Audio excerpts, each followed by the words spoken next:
ভগবান গণেশের সবচেয়ে আকর্ষণীয় গল্প।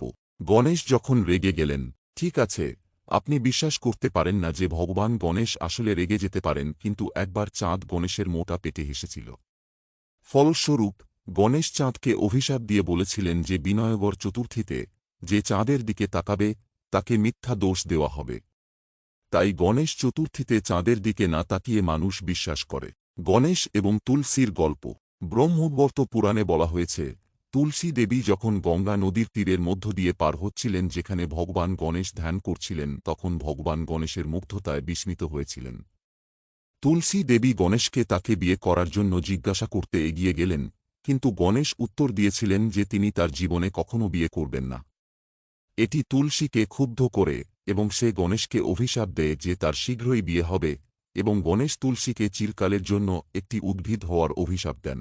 অন্যান্য ধর্মে তাঁর পদচিহ্ন।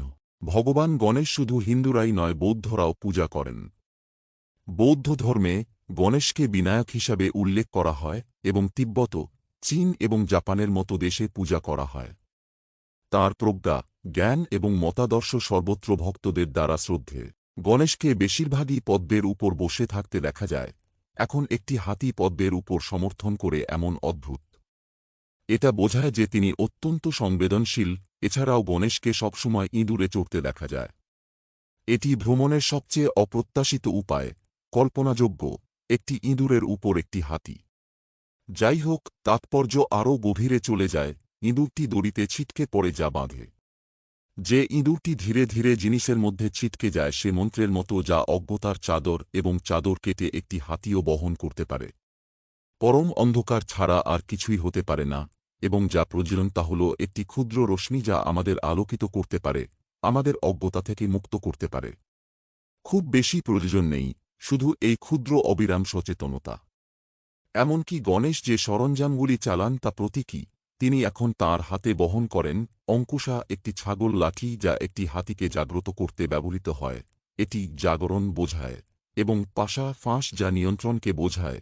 জাগ্রত হওয়ার সাথে প্রচুর শক্তি নির্গত হয় যা সঠিক নির্দেশনা ছাড়াই নষ্ট হয়ে যেতে পারে। কলাবধূর গল্প। গণেশ অত্যন্ত কর্তব্যপরায়ণ পুত্র ছিলেন এবং তাঁর মায়ের প্রতি অত্যন্ত অনুগত ছিলেন। পশ্চিমবঙ্গে এটা বিশ্বাস করা হয় যে ভগবান গণেশ একটি কলা গাছ বা কোলা বুকে বিয়ে করেছিলেন। তিনি তার মাকে আশ্বস্ত করার জন্য একটি কলা গাছকে বিয়ে করেছিলেন যে তিনি কখনই ক্ষুধার্ত থাকবেন না এবং সর্বদা তার যত্ন নেওয়া হবে। জয় বাঙালির কল্পনার জয়। হিন্দু শাস্ত্রে গণেশের এমন 5টি মহামন্ত্রের উল্লেখ রয়েছে যা পাঠ করলে একদন্তের আশীর্বাদ লাভ করা যায়। এই মন্ত্র জপ করলে ভক্তরা সমস্ত দুঃখ, কষ্ট থেকে মুক্তি পায়। পাশাপাশি কাঙ্ক্ষিত ফল লাভ করা যায়। 1. ভেস্তে যাওয়া কাজ পুনরায় শুরু ও সাফল্য লাভের জন্য। ত্রয়ীময়াখিল বুদ্ধিদাত্রে বুদ্ধি প্রদীপায় সুরাধিপায়। নিত্যায় সত্যায় চ নিত্যবুদ্ধি নিত্যম নিরিহায় নমস্তু নিত্যম। 2. গজনান্দ একাক্ষর মন্ত্র। ওম গং গণপতয়ে নমঃ। 3. গণেশকে খুশি করার মন্ত্র। ওম বক্রতুণ্ড মহাকায় সূর্যকোটি সম্প্রভ নির্বিঘ্নং কুরু মে দেব সর্বকার্যেষু সর্বদা। 4. গণেশ গায়ত্রী মন্ত্র। ওম একদন্তায় বিহে বক্রতুণ্ডায় ধীমহি তন্নদন্তি প্রচোদয়াৎ। 4. গণেশ গায়ত্রী মন্ত্র। ওম একদন্তায় বিহে বক্রতুণ্ডায় ধীমহি তন্নদন্তি প্রচোদয়াৎ।